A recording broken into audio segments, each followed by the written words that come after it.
and welcome to another episode of Wagging Success. And today we're talking all about reactivity and reactive dogs. And what we ultimately want to know is, how do you spot a reactive dog, or do you have one? But before we can do that, of course, we need to understand what is reactivity. So with us, as always, is Philip van Heerden. Hi, Philip. Hi, Trisha. I hope you're well up north. Believe you people are having a lot of rain, and we're having none this time. We're So, keeping all the rain to ourselves up here, and then you can have it back in the winter months. yeah, we'll get it in the winter, that's for sure.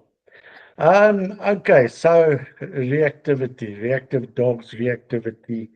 I think we must remember that a dog doesn't, through its life, suddenly become reactive Mm. unless there's a incident or something has happened to make it reactive. The causes of reactivity are many, but identifying reactivity in my dog is something totally different. Um, a dog that's really reactive will act aggressively. It'll look like the dog's really aggressive, the body language will change, and it will lunge. And it will lunge with intent, not a friendly little lunge. So at times people think their dogs are reactive when they're actually friendly and they lunging trying to get to other dogs or other people purely because they want to meet. And it gets out of control because it turns into excitement. And this normally becomes uncontrollable when our dog's obedience levels aren't where they should be. Because an excited dog, we know that overexcitement can turn into aggression and it can become a problem, and incidents can occur, which from then on will make my dog absolutely aggressive Mm. whenever he meets other dogs and so on, or people for that matter, or children. So we've got to determine um, initially whether the dog is reactive by the signs he's portraying, or whether he's just a happy guy wanting to meet somebody else, and we need to get our obedience in place or up to the right standard. A dog that is reactive from the word go towards other dogs normally reverts back to puppy school. A dog never went to puppy school. He didn't get the opportunity to imprint on his own species through the critical stage of his puppyhood. He didn't learn to meet and greet. So now he suddenly sees another dog and he's on a leash. His options are very limited. So he will become aggressive. He will lunge. He will react. Um, and normally people start reacting as well, which just makes the whole thing 1,000 times worse. Mm. Because dog says you busy barking and screaming and shouting behind me, so you part of this. So we carry it forward. Okay, it's not brought under control. Mm. And the signs of a really reactive dog will be the change in body language because it can't get away and it is on leash. It will. It's limited to what it can do. So if I can't run away, um, I'm tied to a leash, then all option I have left is to bark or attack. Um, and then of course no obedience levels, because a reactive dog should be able to, you should be able to bring a reactive dog back under control through obedience. But now people phone me and say, my dog needs to be socialized. Can I please bring him to group training?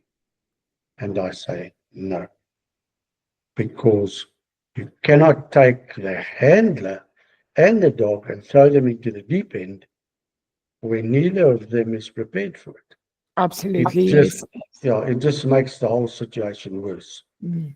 So now we have to revert back to the old thing of area adaptation, socialization, and it has to happen very slowly. Baby steps. I need to get my dog used to the area first, smells, sounds, what he can see. Um, and after that, I need to start introducing him to other dogs, but not physically introducing. I need him to see other dogs at a distance.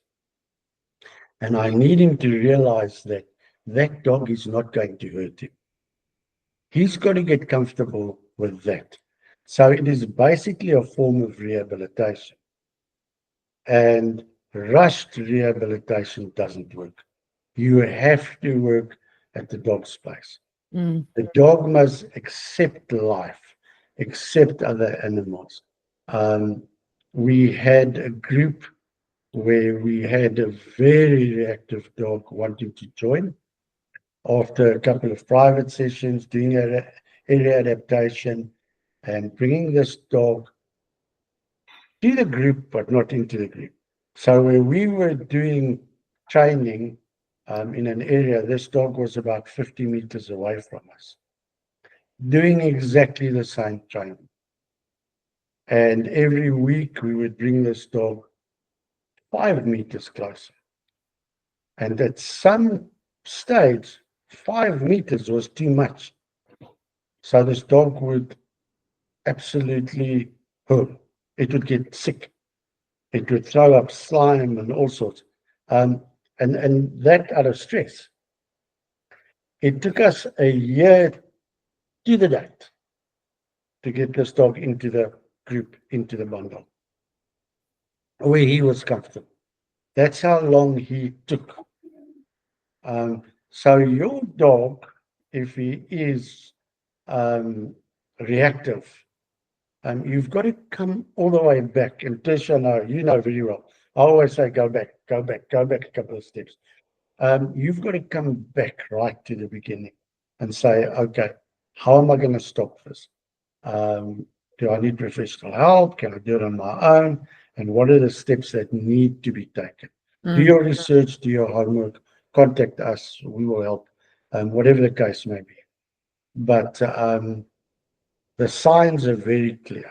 Once the adrenaline is kicked in and this dog has peaked and the body language has changed, and it may even bite back at you, um, know that you've got a reactive dog, okay?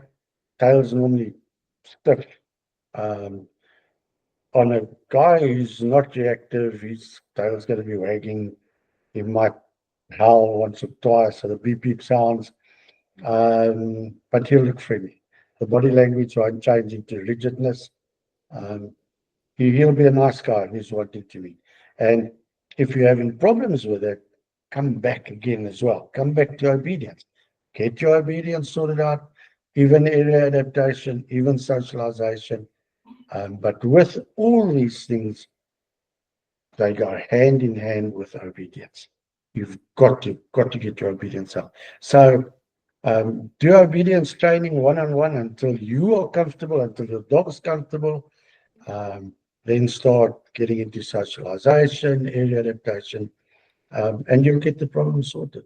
None of these problems are so bad that you can't fix them. You most certainly can. Answer Oh, your question? fantastic. Thank you so much, Philip. I think that gives us an excellent introduction and overview and some insight into what is reactivity in dogs, how can we spot it, and then, like you said, get help. Keep following us, keep listening to our Yes. videos. Just one thing. Please, when your dog's reactive, do not give him a treat. To redirect it. Because tomorrow he's going to say, I must be reactive because when I am, I'm going to get a treat for There we've got it. If you take one thing away from this video, it's if you do have a reactive dog, don't give them treats. We've got that. Thank you so much, Philip. Keep following, subscribe to our page, and we'll share more tips, info, and everything about dogs. Thank you. it. Yes, please subscribe, like, and that helps us to carry on. Thank you so much.